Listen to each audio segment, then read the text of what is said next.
Hello everybody, it's Lucy Wolf here, sleep consultant and author of the Baby Sleep Solution and all about the Baby Sleep Solution as well. I hope that you're really well today. Just wanted to have a quick word with you today about wake windows, because of course a lot of you who are following my books will know that I put a wake window in place when I am establishing a feeding and sleeping balance to the day, and I do this in an effort to help you understand your baby's tired signals as opposed to their overtired signals. And I also do this so that you can develop a rhythm between your feeding and your sleeping.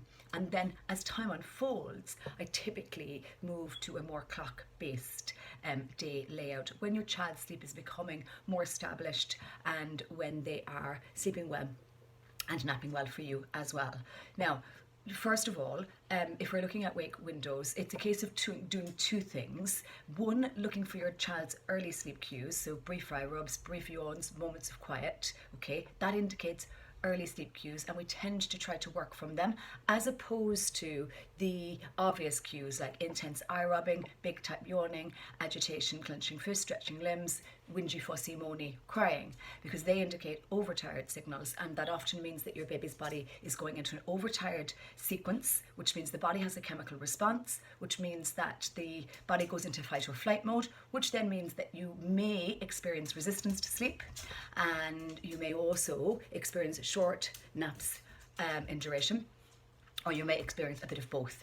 And of course, we would prefer to avoid that if possible. Second to that, you might report that you can't read your baby and that they never give you early sleep cues. And then I actually encourage you to use my wake profiles. So you'll see in the books that I suggest that when you're following a wake profile, so for example, if I have suggested that your baby will likely need to go for sleep within 2 hours, I would normally start that process 20 minutes before the wake profile. So I might do a 10-minute wind down, and then I would do attempting to sleep. Now that means that if we're working off 2 hours, an hour and 40 minutes after getting up or waking from the last nap, if that's the wake profile you're managing, an hour and 40 minutes later, I then prepare for the next nap or the first nap of the day, depending on where you're at.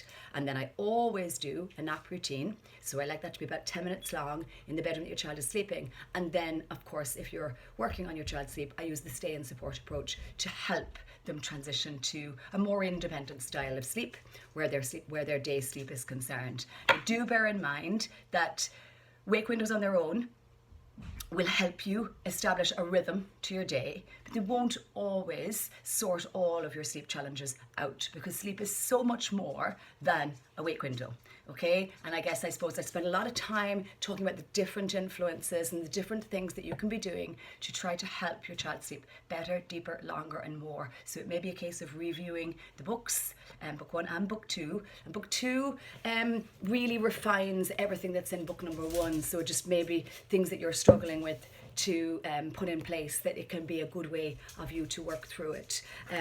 Also, when things are improving, I then do propose that we move the naps into positions so we begin to forget about the wake windows and we then focus on times on the clock. So that, let's say for example, if your child is moving into a situation where they are on 2 naps a day, and that might be relevant from around 8 months onwards, well then I propose that we would like to see those naps starting as late in the day as possible, so after 9 and also later in the morning, so after around 1:30. Now again, it's not a good idea to make that adjustment unless you've been improving the overnight, because otherwise what you're just going to do is you're just going to spiral a cycle of overtiredness. So it's really important that you begin and continue to address all of your sleep segments as set out for you and underpinned here in all of the IGTV and the great posts that I create for you. So I hope that's helpful to you. And of course, don't forget, avoiding overtiredness is important, but not becoming obsessed with that is also important. Having a rhythm, having a synchronicity between your feeding and your sleeping, becoming attuned to your baby, allowing them to feel responded to all of the time will all be completely entirely significant and very, very important, but so is also creating a higher level of sleepability for your child when they go to sleep, and also helping to recreate that in the overnight period. And that's where the stay and support approach comes in. And the stay and support is just the treatment. We are looking for the emotional scaffolding to be built, and that means observing the nap gap dynamics, that means creating bedtime routines, and that also means then implementing the stay and support approach, which then can help you transition towards greater and better sleep. So look, I hope that's helpful, and I look forward to seeing you here again soon.